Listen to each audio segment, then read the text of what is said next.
បងបងមកស្គាល់ខុនដូមួយកន្លែងដែលអាចចូលស្នាក់នៅបានភ្លាមបើតម្លៃវិញគឺសមរម្យលក្ខខណ្ឌបង់ប្រាក់ក៏ងាយស្រួលជាពិសេសផ្ដល់ជូនសម្ភារៈនិងគ្រឿងសង្ហារិមមួយឈុតពេញ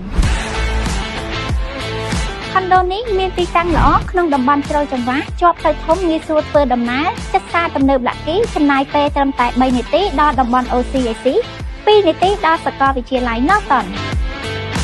នៅក្នុងអគារ Vermonson មានទាំងខុនដូសម្រាប់រស់នៅ Office សម្រាប់ធ្វើការសន្តាគារលំដាប់កាយប្រាំភោជនីយដ្ឋាន Sky Bar និងអាងហែលទឹកលំហអាកាសដែលធំជាងគេនៅតំបន់ជ្រោយចង្វាក់ដូច្នេះប្រសិនបើបងកំពុងស្វែងរកខុនដូឬក៏ Office ដែលមានទីតាំងល្អហើយកំពុងមានការបញ្ចុះតម្លៃពិសេសដែលមិនធ្លាប់មានពីមុនមកសូមទំនាក់ទំនងមកកាន់ក្រុមការងារ iPin តាមរយៈលេខទូរស័ព្ទ link Telegram ឬប្រអប់ឆាត Page សូមអរគុណ